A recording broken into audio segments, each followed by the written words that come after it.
Bismillahirrahmanirrahim. Alhamdulillahi Rabbil Alamin. Wa bihi nasta'inu ala umuri dunya wa din. Wassalatu wassalamu ala sayyidil mursalin Sayyidina Muhammadin wa alihi wa sahbihi ajma'in.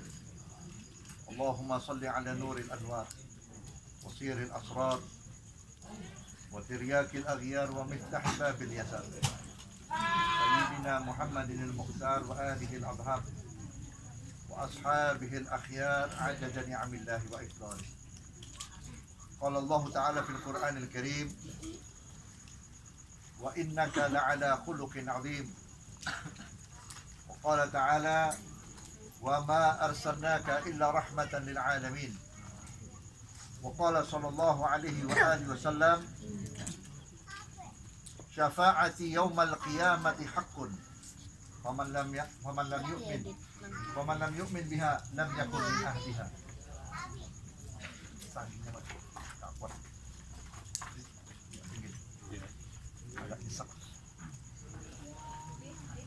Al-mukarramun wal muhtaramun, para habaib, para alim ulama, para tokoh masyarakat, para sesepuh, wabil khusus pada guru kita sebagai sahibul bait Fadilatul Habib Faisal Al-Qadri beserta keluarga besar, guru kita Al-Habib Husin bin Mustafa Al-Bahar, dan para guru-guru kita yang lainnya, Ustaz Rahmat, dan para asatid yang lainnya, yang mudah-mudahan malam ini dan seterusnya dimuliakan oleh Allah Subhanahu wa Ta'ala. Alhamdulillah, malam ini kita terpilih menjadi tamunya Rasulullah Sallallahu Alaihi Wasallam. Tanpa kita dipilih oleh Rasulullah, kita tidak akan bisa hadir di majlis yang penuh barakah. Berkahnya majlis bukan karena tempat. Walaupun kita berada di tempat darurat seperti ini, akan tetapi tempat ini menjadi mulia. Mulianya tempat ini karena ada Nabi Muhammad Sallallahu Alaihi Wasallam. Karena malam ini dibacakan riwayat hidup Nabi, dibacakan maulid, di mana tempat yang dibacakan maulid Nabi pasti dihadiri oleh Rasulullah. Al-Imam Jalaluddin As-Suyuti rahimahumullah, beliau mengatakan, ma min baitin quri'a fihi maulidir rasul illa wa haffathumul malaika wa mutawafuna bin nur. Apabila di satu tempat dibacakan riwayat hidup Nabi, apakah itu di masjid, di pesantren, di majlis, di rumah, di mana saja, sekalipun di lapangan, maka tempat itu bukan saja kita sebagai manusia yang datang atau yang hadir, tapi para malaikat lebih penuh daripada kita. Malaikat lebih penuh daripada kita hadirnya. Kenapa malaikat datang dengan begitu penuhnya? Malaikat datang untuk mengawal junjungan kita Nabi Muhammad SAW. Jangan kita kira Rasulullah tidak melihat wajah kita. Satu persatu wajah kita dilihat oleh Nabi Muhammad SAW. Insya Allah di mahsyar Nabi Muhammad sudah kenal kepada kita siapa kita sesungguhnya. Amin. Saudara-saudara hadirin yang saya hormati, peringatan maulid setiap tahun. Apa yang kita lakukan tiap tahun untuk memperingati maulid, tujuannya satu, mensyukuri nikmat Allah. Nikmat Allah ini banyak. Saking banyaknya itu nikmat Allah, sampai Allah sendiri menyatakan dalam Quran, wa in ta'udu ni'matallahi la tuhsuha. Kalau kamu mau menghitung-hitung nikmat Allah, tidak akan sanggup menghitungnya. Jangan nikmat hidup, jangan nikmat tidur, jangan nikmat makan, nikmat kedip mata saja. Dari mulai kita melek sampai tidur, kita tidak bisa menghitung berapa jumlah kita mengedipkan mata. Tetapi di antara nikmat Allah yang begitu besar dan begitu banyak, ada nikmat Allah yang paling super. Nikmat Allah yang paling utama, yaitu lahirnya junjungan kita Nabi besar Muhammad Sallallahu Alaihi Wasallam. Kenapa Nabi Muhammad menjadi nikmat yang paling super? Tanpa Nabi Muhammad kita menjadi bahaim, kita menjadi hewan.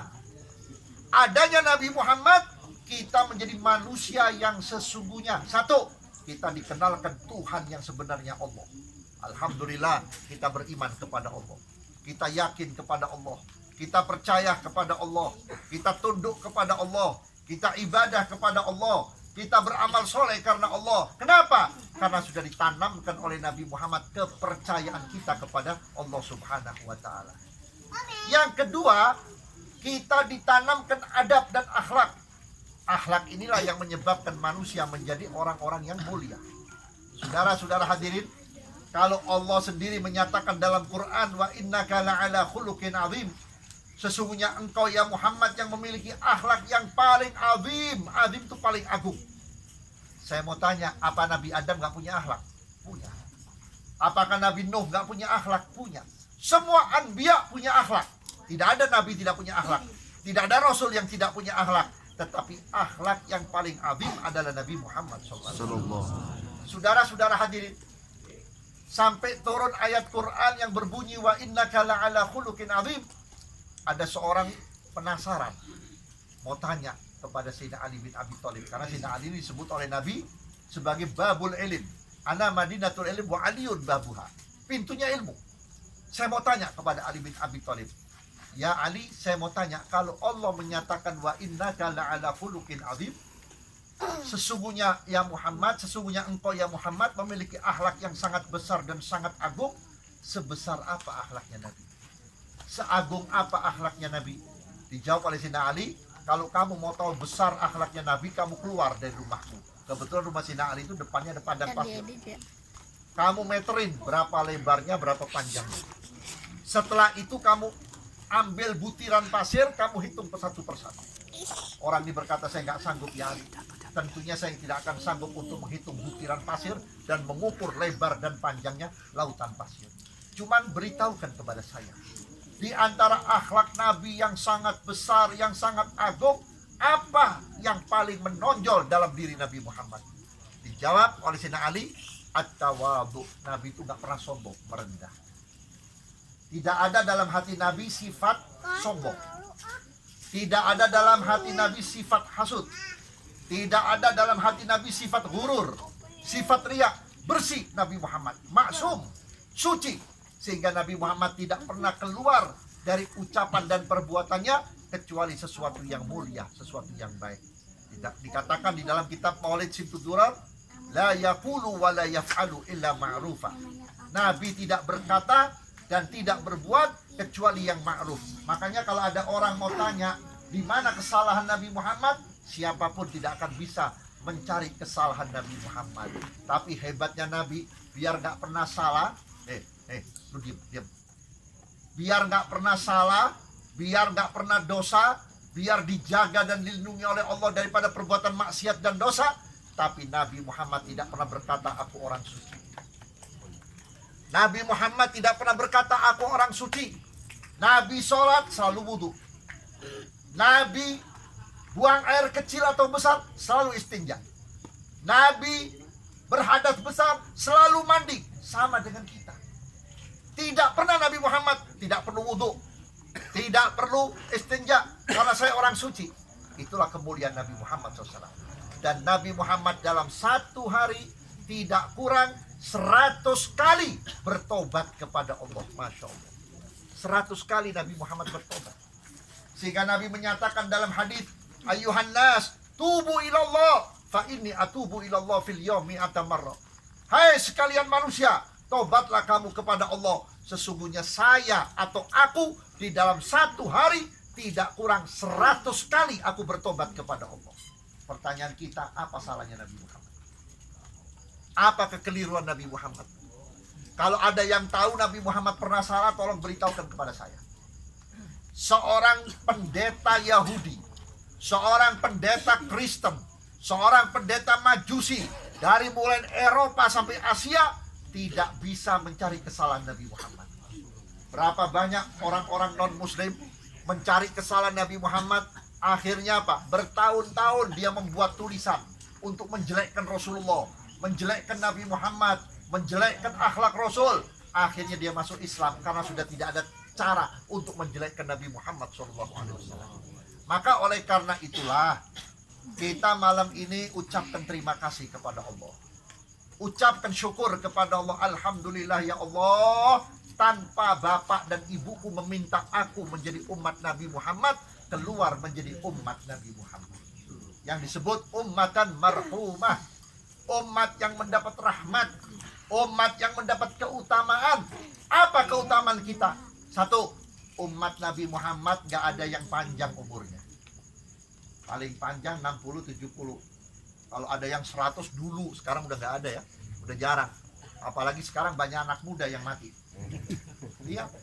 Apalagi di akhir zaman seperti ini, orang mati gak perlu sakit, gak perlu ada corona, gak perlu ada covid. Sayusibu ala ummati mautal faja'ah. Bakal melanda kepada umatku di akhir zaman mati mendadak. Ada orang mati lagi ngulek sambal terasi. Benar. Ada orang mati lagi kondangan.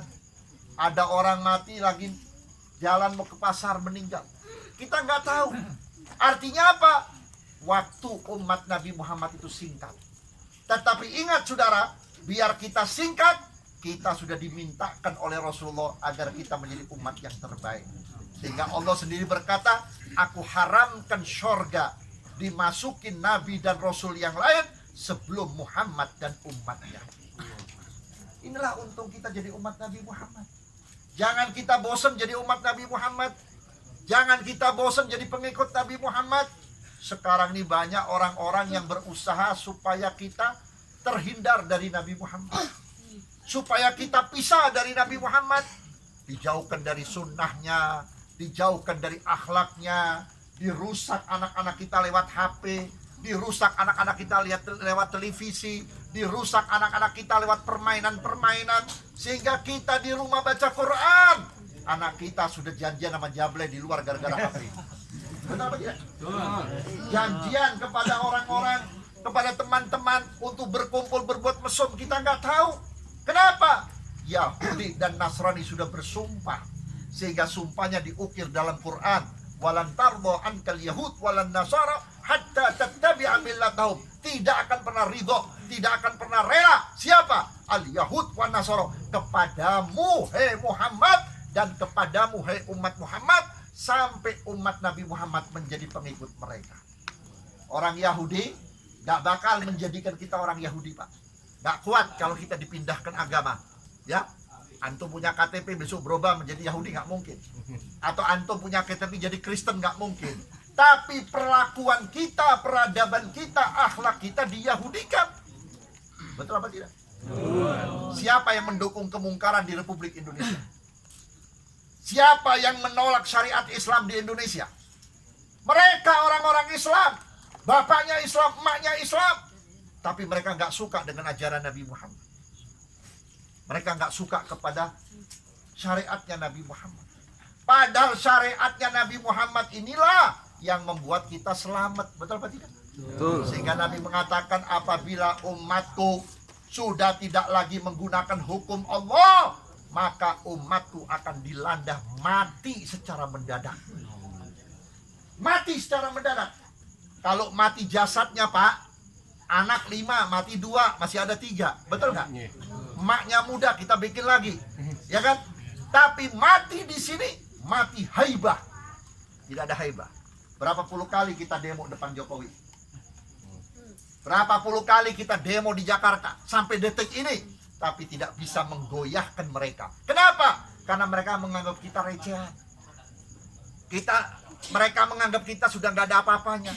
Siapa yang membuat kita tidak punya haibah? Siapa yang membuat kita tidak punya karisma? Allah. Kenapa? Karena kita tidak menghormati Allah, tidak menghormati Rasul, tidak menghormati Quran, dan tidak menghormati hukum-hukum Allah Subhanahu wa ta'ala.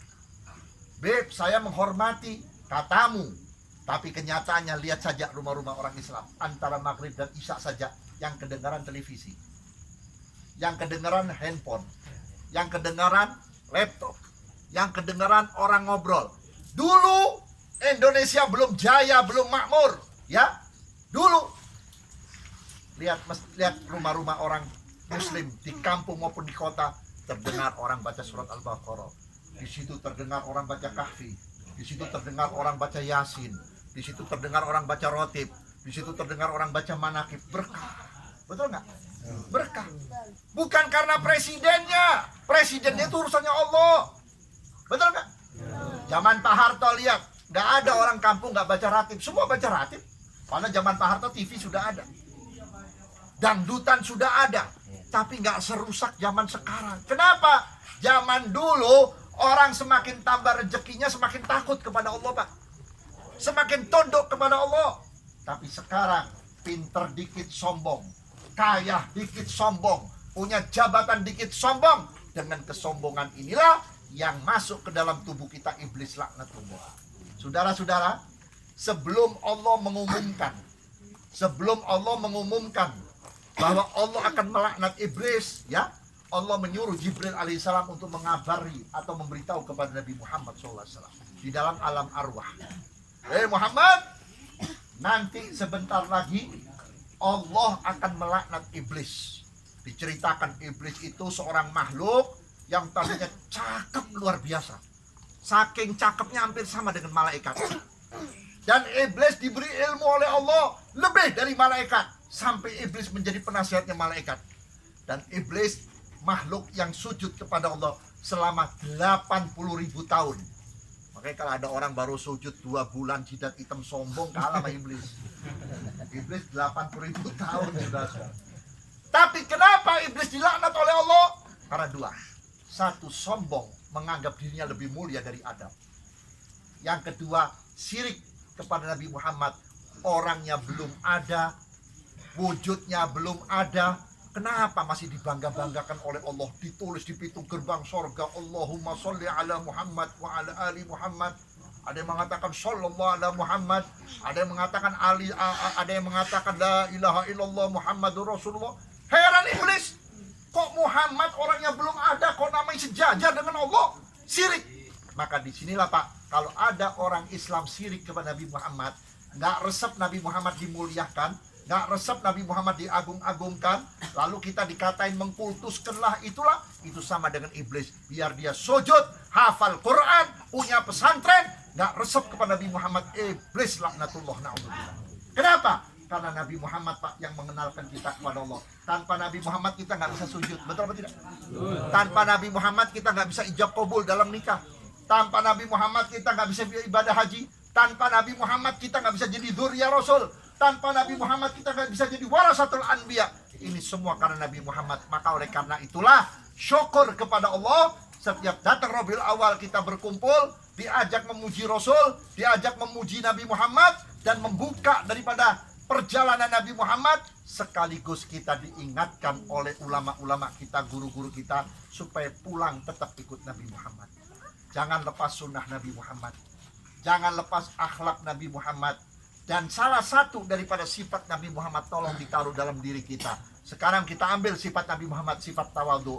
Besok tahun depan Maulid kita ambil sifat Nabi Muhammad, jangan pernah iri kepada orang lain, jangan pernah syirik kepada orang lain, dan jangan pernah kita berhadapan dengan orang dengan muka yang tidak menyenangkan.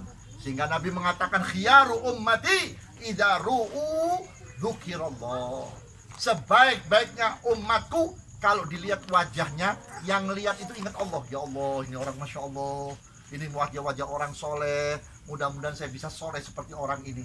Jangan kalau kita dilihat orang, muka kita asem, muka kita mujrim, muka kita nggak baik. Ini bukan daripada umatnya Nabi Muhammad. Mudah-mudahan Allah limpahkan kita dengan rahmatnya, dengan taufiknya, dengan hidayahnya. Saya mau mengajak saudara-saudara, kondisi negara kita semakin semerawut, ya. Berita macam-macam tidak karu-karuan. Ekonomi kita sekarang dikuasai oleh mereka, orang-orang non-muslim. Politik kita dikuasai oleh mereka, dan macam-macam.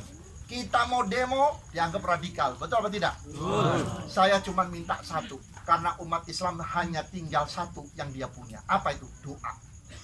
Jadi saya minta kepada para ajengan, para kiai, para santri, setiap habis sholat, masing-masing baca surat Al-Fatihah 3 kali.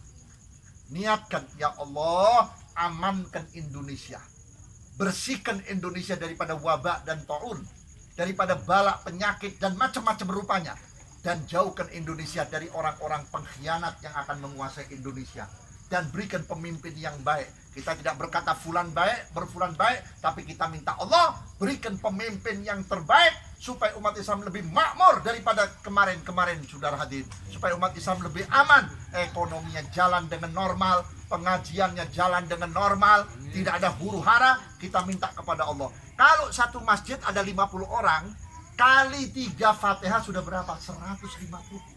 Masa satu Fatihah nggak ada yang naik ke atas? Masa satu Fatihah nggak ada yang menghantam orang-orang yang zalim kepada kita? Kita ngomong salah, nggak ngomong salah. Anak-anak cucu kita ini besok punya anak, punya cucu. Bagaimana nasib mereka kalau Indonesia sudah dikuasai oleh orang-orang yang tidak punya Tuhan? Bagaimana Indonesia kalau sudah dikuasai oleh orang-orang non-Muslim yang sudah berkhianat? Padahal Indonesia ini terus terang Pak, bukan tanahnya Soekarno, bukan tanahnya Soeharto, apalagi tanahnya Jokowi. Ini tanahnya Wali, saudara-saudara. Jangan dikira Wali Songo diam di dalam kuburnya. Jangan dikira Maulana Sunan Ampel diam dalam kuburnya. Mereka hidup inda rabbihim. Mereka hidup di sisi Allah, memohon kepada Allah dan melihat keadaan Indonesia. Kalau Indonesia baik, dia berdoa kepada Allah, bersyukur. Tapi kalau ada yang macam-macam di Indonesia, saudara-saudara, satu saat akan dihabiskan oleh Allah. Hati-hati. Jangan dikira tuh orang-orang gedean di atas yang punya pangkat jenderal ini gak mampus. Anak cucunya bakal hancur. Anak cucunya bakal ditumpas oleh Allah. Allah qahirun lil ibad. Allah maha kuasa, maha segala-galanya. Maka oleh karena itulah saudara-saudara hadirin, saya berharap agar kita selesai sholat baca Fatihah 50 kali. Habib siapa itu? Selamat datang kepada Habib Mahdi. Fadhal Habib. Fadhal.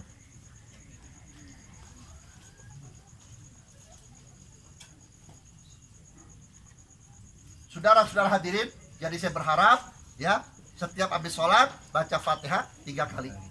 Tapi nggak usah diikrarin, niatin ya Allah Fatihah ini saya tujukan supaya Indonesia aman, supaya Indonesia tidak dipimpin oleh orang-orang yang tidak sejalan dengan umat Islam dan tidak sejalan dengan ulama. Insya Allah kalau kita baca-baca Fatihah, Allah Ta'ala berikan kekuatan kepada kita. Nanti Allah kirim tentara-tentara yang tidak pernah dilihat oleh mata kita. Amin. Allah kirimkan polisi-polisi yang nggak pernah kita kenal. Atau mereka yang bakal menghabiskan orang-orang yang zalim di negeri kita. Hati-hati saudara-saudara. Doanya Habib Rizik jauh-jauh diijabah oleh Allah Ta'ala. Doanya para ajengan jauh-jauh diijabah oleh Allah Ta'ala. Doanya orang yang teraniaya itu mustajab, diterima. Walaupun doanya seorang kafir maupun doanya seorang pelacur, kalau merasa teraniaya diijabah oleh Allah Subhanahu wa Ta'ala. Kita minta kepada Allah, mudah-mudahan Indonesia aman dan sentosa. Dan kalau kepengen Indonesia aman, salah satunya kita umat Islam harus tobat. Umat Islam harus berubah sikap. Bagaimana sikapnya? Antara maghrib dan isya jangan ada yang ngompol. Jangan ada yang ngobrol, baik di masjid, di musola maupun di rumah, apalagi ngerokok, nungguin isya. Tidak. Baca Quran, baca ratib. Nanti kalau ada waktu longgar, kita baca maulid, baca ratib, baca manakib. Kita munajat. Siapa yang bakal nulungin kita kalau bukan Kanjeng Nabi Muhammad lewat maulid? Siapa yang nulungin kita kalau bukan waliullah lewat manakib? Siapa yang nulungin kita kalau bukan hizib dari wirid-wirid para aulia? Kalau tidak, kita nggak punya kekuatan apa-apa. Silah kita, senjata kita hanya adalah doa dan wirid. Mungkin ini yang dapat saya sampaikan. Para penceramah sudah pada hadir di tengah-tengah kita. Assalamualaikum warahmatullahi wabarakatuh.